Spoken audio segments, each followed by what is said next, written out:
So you had New Orleans, and it looks like Destin, Florida as well going on. yes, later Florida. Yes. That's quite a But, commute. Yes, my wife said, "You're sick." You keep opening This is a restaurants. common thread with the wives. Right. Nothing's wrong with you. What is wrong with you? Anyway. Chaos and spreadsheets. Welcome to the official podcast of Foodies of Lafayette, where flavor meets community. A huge thanks to our chef table sponsor, Ounce of Hope. You can learn more at ounceofhope.com. Let's join our hosts, Heidi McDonald and Jason Stoner. Hey y'all, Heidi McDonald, founder of Foodies of Lafayette. We're here at the beautiful Sunday Soda Fountain in downtown Lafayette.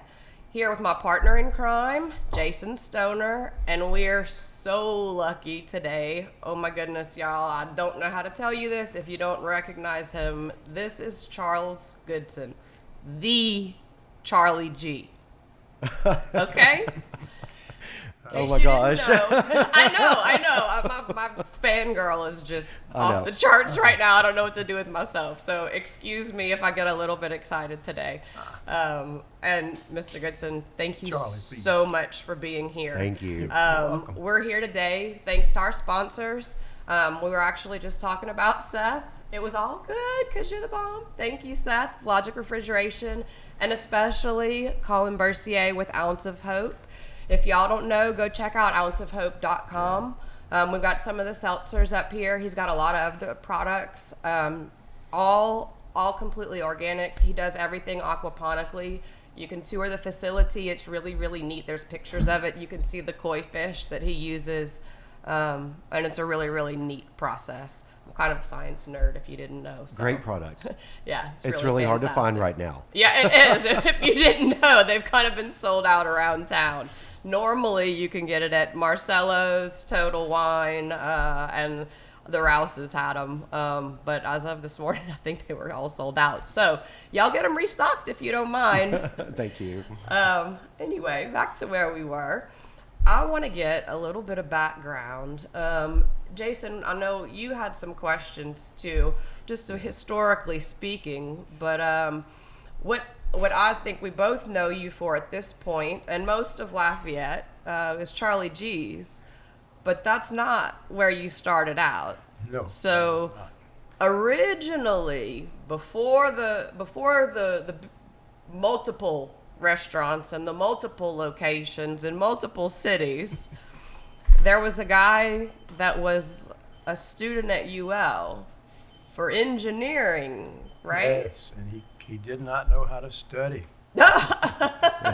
Oh, bad student led to a restaurant empire. How did that happen? Not a good student at all. I fought through engineering for a long time, working at night in the bars, and finally it dawned on me, you're not a good student. You should be doing something else. And I loved the bar business, so I started going to school and working more. And in those days, a lot of kids worked in the bars, but they didn't want to manage a bar because school was more important to them. Well, it wasn't to me.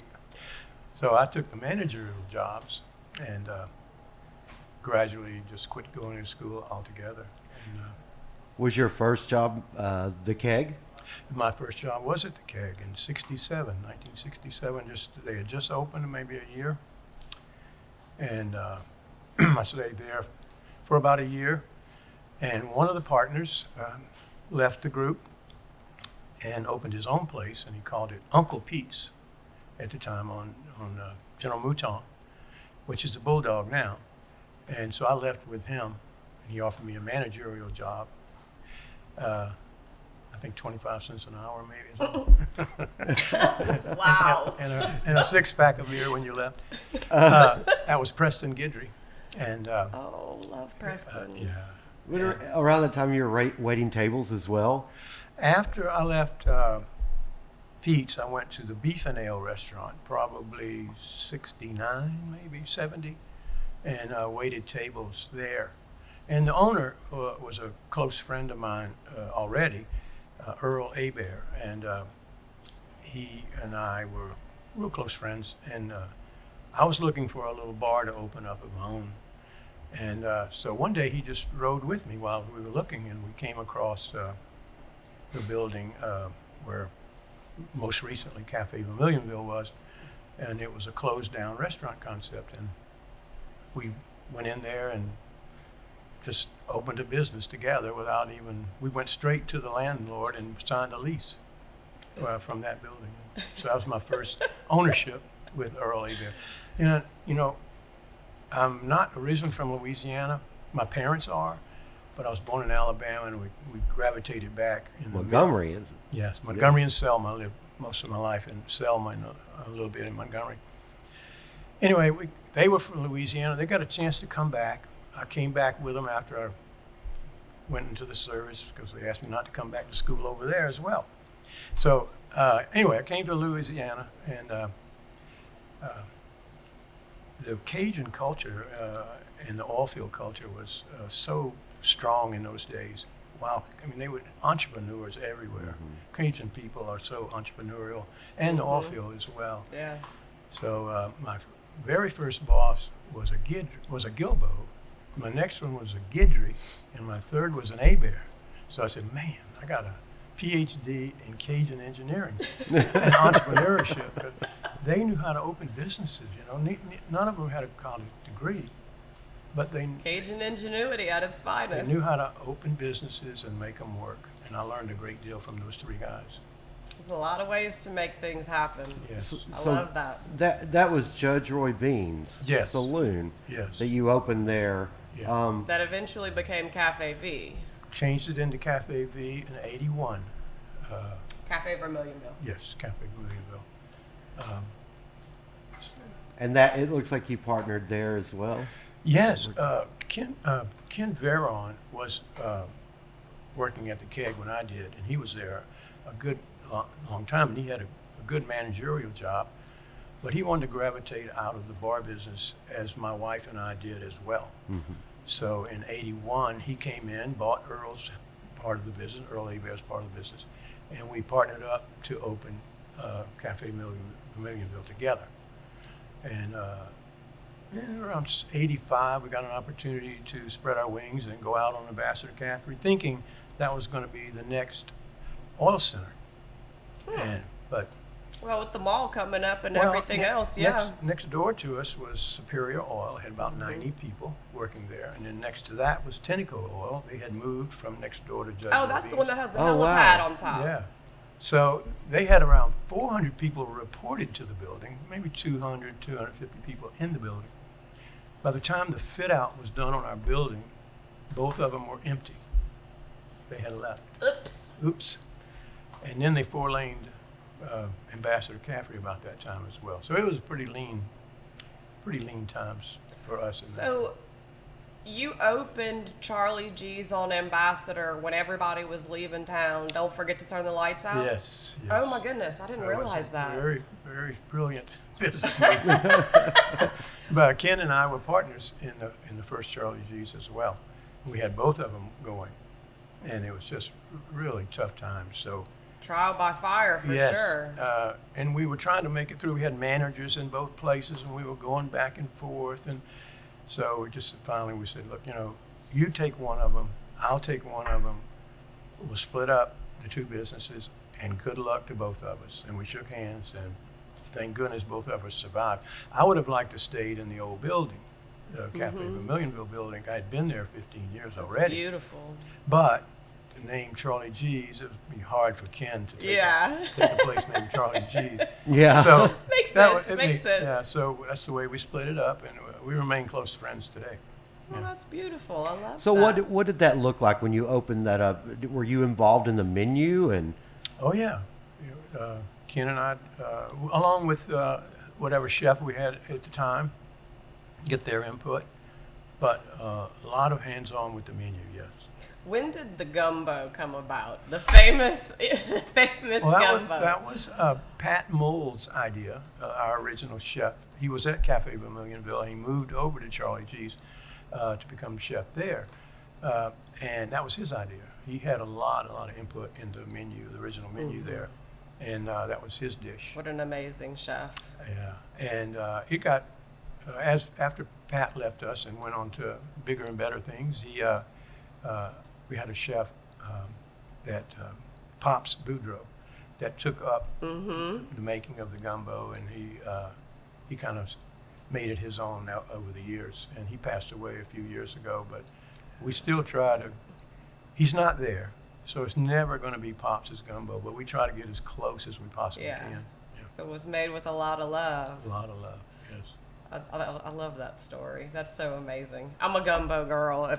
Well, our gumbo is very, very thick. It's a very rural type of gumbo. I mean, every place has their own style. It's lighter, Absolutely. darker, tomatoes, no tomatoes, okra. Well, around here you don't put that kind of stuff in gumbo, but they do in New Orleans. And this gumbo is almost a stew. It's very, very thick. And so you have to like that kind of gumbo. So when you had the Charley G's in Metairie, did you use the same recipes here that you did there? Yes. So you didn't change anything for the Creole taste there? No, I thought our competitive edge was to be what we were. Oh, sure. Absolutely. Well, there's so much discussion, I feel like, about the food in New Orleans. And they have amazing food. They absolutely do. Some of my favorite restaurants are there. And they definitely, I feel like, have a corner on the market when it comes to a more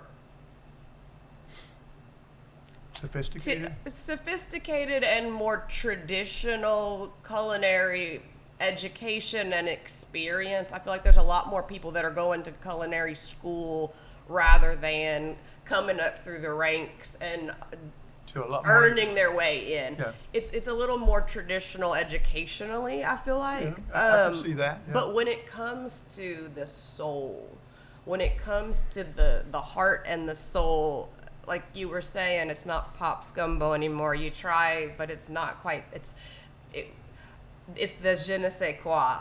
You can't really put your finger on it, but it's the heart and the soul that makes it the best to me. And I feel like that's what Lafayette has. That's what Acadiana has, that sets us apart. So I love that you kept that and brought that to the New Orleans market as well. My grandparents' 50th anniversary party was there when I was 18, and I'm telling you, it was a really amazing night. I've got such beautiful memories of that. Being able to sit here with you now is just absolutely incredible. I appreciate that so much. I wanted to ask you too about Pete's, because that, having been involved in Pete's back then as an employee, and now fast forward being part of Southern Hospitality Kitchens, and I know we wanted to talk about that, so we could come back to that one too, but how does it feel being on this side, going from employee and now you're the owner, and it is a fresh face, and it's the same Pete's, but it's a completely new Pete's too? The concept changed quite a bit when Preston moved it from General Mouton to Johnson Street. Very low attention to food, live music, and all were on General Mouton. It was a college hangout. And he got the opportunity to take over that building on Johnson Street, and he did, and had a kitchen, had more attention to food, a lot more pool tables at the time. And it was still a students' hangout, but there were a lot more families came there than they did at the college location. So several years ago, we had the opportunity. Preston wanted to pass it on, pass the torch. He had been leasing it to Coach Stokely and his wife, Kathy, and then some other owners had it after that. And then, so we decided to take it on. So we bought the building and the business from him. I love that. I love that. So it was full circle. Full circle. Absolutely. That's such an amazing story, and such a iconic part of Lafayette history too. There's so many people that have come through those bars and those restaurants. It's really shaped our city in a lot of ways. So many people's experiences, not just UL students, but I know a lot of UL students for sure. Yes, and we're lucky. The industry thrives on those kids, having them available. And the bad part is they're only there 2 or 3 years. But on the other hand, the good part is they move on, and we have a fresh face, a fresh person coming in, and so it works well. We were talking a little bit earlier about what kind of legacy you have already left, but also what you would like to leave. And so just tell me a little bit, what do you think, what is the most important thing? What would you like a new business owner, the future of Lafayette restaurateurs, what do they need to know? I don't know, but for me personally,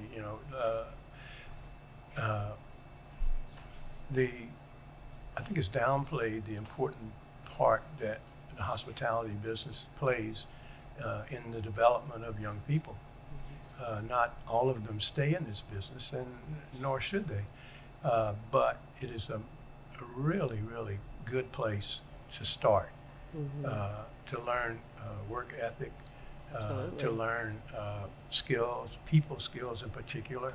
A lot of the kids that come to work with us at the beginning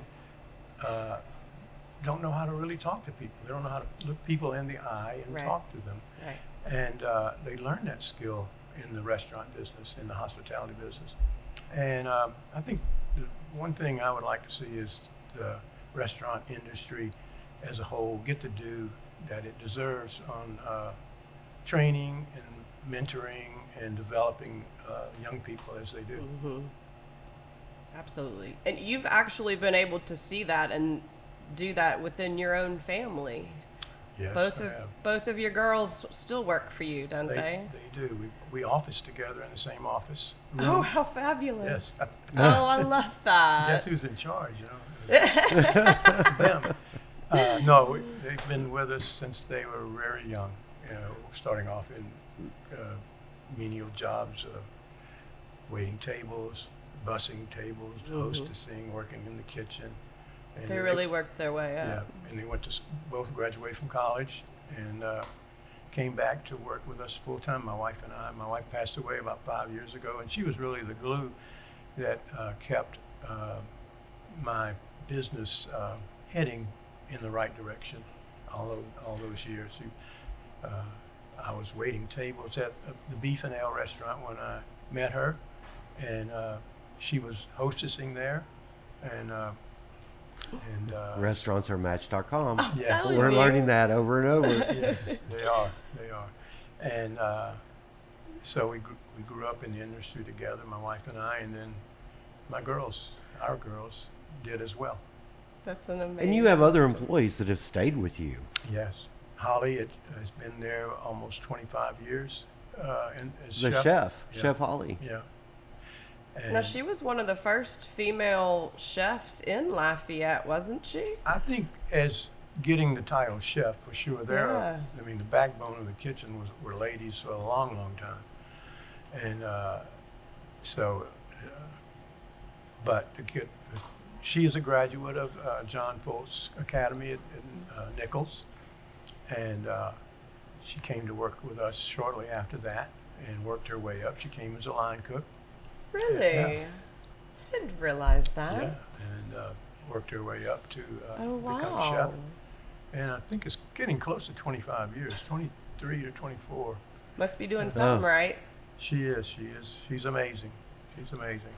Well, and she's not the only one that's been with you that long. I feel like there's a lot to be said about that, the quality, people don't stay when they're not happy. And, no, they don't. And restaurants don't have staying power in this town unless they're amazing. Yeah. I mean, Lafayette is a It's a very, struggle. very picky place. And yet you have managed to do that, to be consistently successful and to keep bringing that and your attention to detail. Well, thank you. My philosophy is that the number one customer you have is your employee. They set the tone for everything. Sure. Now, the host at Charlie G's will see every single person that walks in there tonight. I'm not going to go there tonight. I won't see any of them. So your reputation is in his or her hands. So developing them and making them buy into the culture that we want to show is so important. How long have you been able to say, I'm not going there tonight? Not long. We merged with two young people, chef Mark Crampy and Jody Ferguson, and about 13 years ago. And I stayed working shifts and all, even though we had merged and starting to spread our wings. And we opened Social after that. We bought Pete's, opened the tap room, bought the tap room. Marcello's came on board, and then the second tap room. So the very first 5 or so years, I was still working shifts, and I gradually started not coming in and staying away from night. My wife got ill, and so I needed to be home. Yeah. So, But we can still find you every once in a while in the piano bar, right? yes, I'll show up there for sure. Well, and every once in a while you get lucky and catch him at the bar at Pete's too. It's Pete's. I like Pete's. So it looks like also you're involved in Hub City Diner. Originally, yes. I went to California to on vacation with my wife and I. We came across a restaurant called Fog City Diner. And it was a diner motif, a little more upscale than what we ended up opening at Hub City Diner. But anyway, I fell in love with the concept, the idea, a diner. And Lafayette's the Hub City, Right. Hub City Diner. Absolutely. So George Graham, who was doing our marketing at the time, and Pat and I put our heads together and we opened Hub City Diner. And Pat and George were, shortly after that opened up in Metairie. And we had Grant Street Dance Hall at the time as well. Really? For about 8 years. I didn't realize you had that at one Yeah, point. well, I had some too. partners, Dan Wow. Buckley and Stan Gudo, and Dan was the operating partner. Anyway, so I was stretching myself thin, and Sounds like it. so Well, you had New Orleans and it looks like Destin, Florida as well going on. yes, later Florida. Yes, That's quite a But, commute. yes. My wife said, "You're sick. you keep This opening is a common restaurants. thread with the wives. right. Nothing's wrong with you." What is wrong with you? Anyway, Chaos and What was Metro spreadsheets. Bistro like? oh man, that was one of my favorites. Really, I forgot about Metro Bistro there for a while. It was our entry. It was in a hotel on Magazine, the Pelham Hotel, small restaurant. It was our version of a South Louisiana French bistro, I guess is the best way to describe it. And a little upscale for the time, and a little bit on the other side of Canal. Nothing happened much on the other side of Canal in the 90s, early 90s. And now there's full of restaurants on that side of the Canal Street. But that was a cool concept. I loved that concept. Yeah. You've definitely had some concepts. They're all so different. I love that's that. what's so much creative. fun about it. Yeah. Well, he goes to California and he decides he wants a diner. Right. I think I want a diner. Okay, and Tibbs Seafood Cafe, Destin. Tibbs. Now, I made the same mistake that a lot of people do. Going over there and seeing all those people, and all the restaurants are full. I can go over there and do that. I'll bring a South Louisiana seafood restaurant over there. Well, it's 400 miles away, and the learning curve was severe. we lasted 8 years there, but at the time it was extremely seasonally sensitive. Oh, I bet. On, say, August the 1st, I would have, or during the summer, I had 25 waiters. Come September the 1st, I would go down to 5. Wow. So Oh that my was, gosh. that was hard enough, but going the other way was even harder. Going from 5 back to 25. Right, and to get them all trained Right. up. And being 400 miles away, trying to do that. And I'm not a very good delegator, unfortunately. I'd rather bus tables, wash dishes, certainly. I mean, I'd rather do that than try to delegate. And so my delegating skills are weak. So it was a struggle. It was a beautiful building, though. Yeah. You have so many just amazing spots. Have you had a favorite dish over the years? Anything that stands out in particular? Well, I guess our gumbo and our crab cakes at Charley G's are. Pat Moe came up with the crab cake idea as well. It's a little different approach to crab cakes, and I love that dish as well. I guess those two dishes. They've been on there for 40 years. Those two dishes. Wow. Stay in power Wow. for a Yeah. reason. Yes. Want to say special thanks to our Chef's Table sponsor, Colin Bercier with Ounce of Hope. Thank you, Colin. Thank you, Colin, so much. Very, very, very tasty seltzers. If y'all haven't tried them yet, well, you might have to wait a minute because we're sold out around town apparently. But as soon as we get some more on the shelf, y'all check it out. Absolutely fantastic. He switches it up a lot of times. Right now, there's going to be a coffee version. There's an energy available, coffee version. Energy drink. Around Mardi Gras, we get the king cakes that come out, all the things. Check them out. Really, really, really tasty. Really great guy. Thank you, Colin, for allowing us to provide an ounce of hope to everybody else. We appreciate you. Coming back, where were we? We've got a lot going on with you. Tell us a little bit more about Southern Hospitality Kitchen Social. That's been a hot place for a while. Back in 2012, I was looking for a way, an exit strategy, not to retire or get out of the business, but a path. My wife and I were working, the restaurant had managers under us, and my daughters did not want to manage the restaurant. They love working there, but they want to go home at night with Sure. their kids. They all have kids. Absolutely. Anyway, so I went to a close friend of mine, Ed Crampy, who is a major McDonald's franchisee. Yeah, I was about to say McDonald's, right? Yeah. And I was asking him for advice, an exit strategy. I don't want to get out of the business, but I want to have a plan. I don't want to be just dead with a bus tub over my head in the floor one day. So I wanted to, have a plan. Anyway, so he said his son, Mark, was coming back into town, was a trained chef, and his son-in-law, Jody Ferguson, who had been in the restaurant business before, wanted to form a company and get in the hospitality business. And would you talk to them? So sure. So I did, and I liked them very much. Very good guys to work with, and so we formed a company. And Mark's a chef too, isn't yes, he? Mark's a trained chef, and our corporate chef for our company. And over the years, I have sold my interest a little bit at a time, so I have no ownership.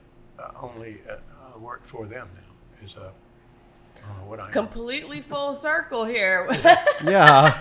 So You're back to working in your own restaurant. Jody is the managing partner, and Mark's a corporate chef. And my daughter Anna does marketing, and my daughter Claire does payroll and accounts payables. And I office with them, and they let me do what I want to do. They don't ask a whole lot from me, and I'm having fun doing it. So we opened Social together right after that merger. Then we bought the tap room, and we bought Pete's, Marcello's, and opened a new tap room in Youngsville a few years ago. How's that going? Going fine. Youngsville seems to be a happening place yeah, these there's days. a lot of growth potential out there. Yeah, absolutely. There's been so many new places that have opened up in that direction. It's Good for Acadiana Yes, as a it whole, is. I guess. It's a lot of rooftops out there, and they need some good quality places that are run well, and we're hoping to do that. Wow. How, after all of the years that you have been in this industry, in this area specifically, what do you see as a opportunity or a hole in our market? I don't know, if there's a hole particularly. There's a lot of new concepts, and we are eager to gravitate to those new concepts. What's new on the block? But to me, a well-run and managed facility will always win. It will always stay open. And having a passion for the industry that you won't quit. It's Quality tough. over specifics. Yes, I think so. Interesting. We see the chains come into town, the large chains, and I think our competitive edge with them is our localness. Absolutely. Our ability to know and work with the local people, whereas we can change things on a dime. We can. I can change any menu in any of our 6 places today. Yeah. Have Anna reprint the menu, and the others don't have that flexibility. They have to do corporate meetings and whatever just to change the slightest thing. But I think our localness and It's a more concierge experience. knowing your Definitely. customers, shaking hands with your customers. Well, and it seems like the training that you're doing with your employees lends itself to more quality as well. I mean, with the fact that they stick around for as long as possible. Is there anything in particular that you train them or that you teach them? Not really. They usually come with the number one asset that they need, and that's wanting to please people, wanting to be hospitable. I can't teach that. Right. I can teach them how to wait tables. I can teach them how to make drinks, or show them, send them places where they can learn these skills.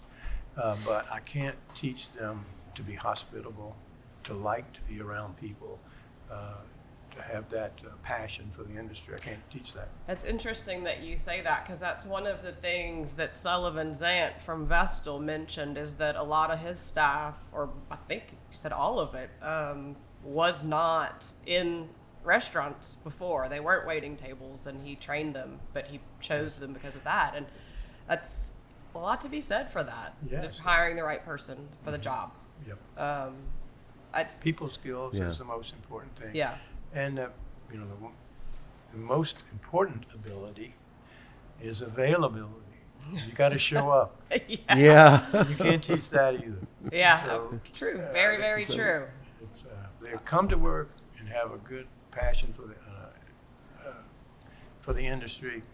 The rest will come. The rest can be taught. You can learn just about anything else. Yes. I was able to find a ton of awards. So many I can't even list them. 1987, 1988, 1994, 1998. I mean, just awards all over. But I also see something that really interested me is the community involvement and mainly Eat Lafayette.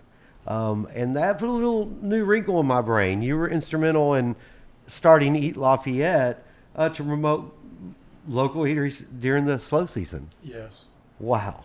It was, I was reading an article about the restaurant industry in Denver, and they had a concept of promotion called Eat Denver. Their issue was they had nothing but chains. There was no local food culture.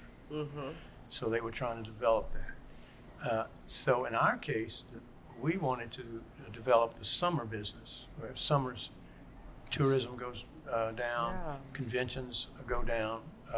So It's we so were hot outside. Yes, we were looking for something to promote summer business, and so several restaurateurs and I got together with Gerald Bro with LCVC, and he came on board with us, and he was very instrumental of this thing even getting off the ground. Was Gerald Bro.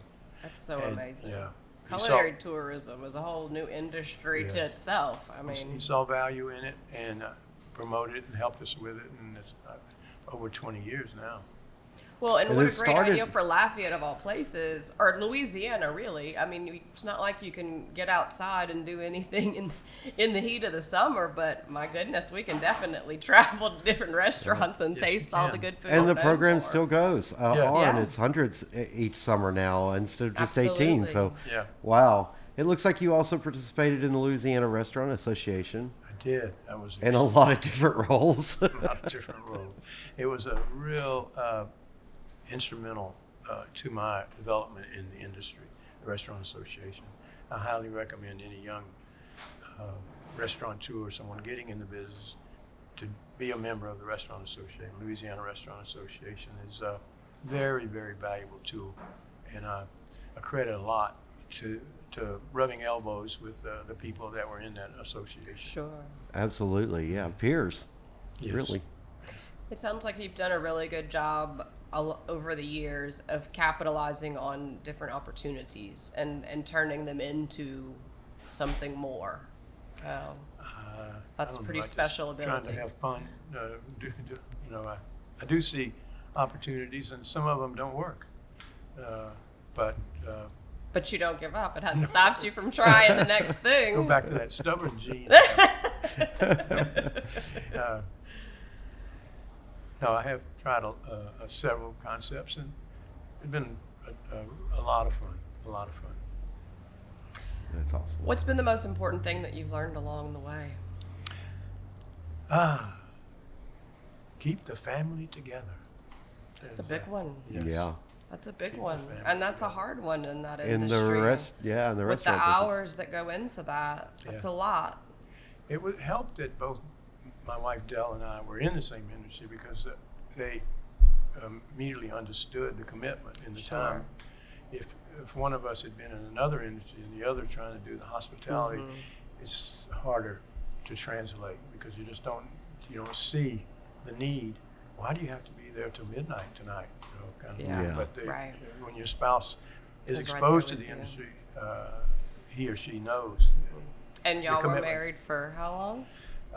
Dell passed away in 2000. We would celebrate our 50th anniversary in 27. So 48 years today, Wow. 43 we were married. Yeah. That's a beautiful story. Congratulations. Thank you. It has been an absolute treat and pleasure talking to you. It really has. The legend, the badass. I mean, just know, amazing I know, guy. my You've done gosh. so much, and I'm just so excited that you've come to talk to us. All of this is made possible by people that believe in us, and Logic Refrigeration HVAC is one of those. Seth is a great guy. He's he's a big player in our community fridge project, and repairs our refrigerators, donates refrigerators to that project. If you are a restaurant and you need restaurant repair, any equipment or HVAC refrigeration, give Logic a call. He will hook you up. Even if it's a margarita machine, he really does it all. He does it all. Yeah. So give him a call. Seth Randall at Logic Refrigeration HVAC. Mr. Goodson, thank you so Thank much for you. being here. I just can't tell you what an honor it is to have you here with We're us.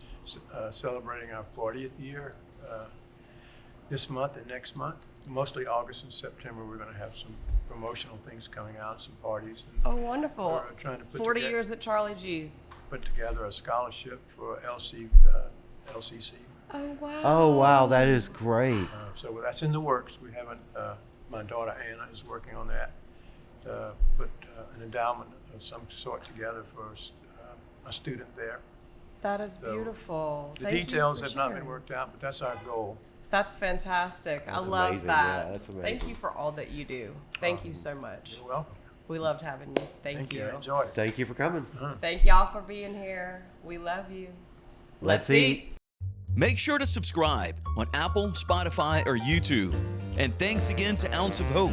Use code FOODIES at ounceofhope.com for 10% off your online order. Until next time, let's eat.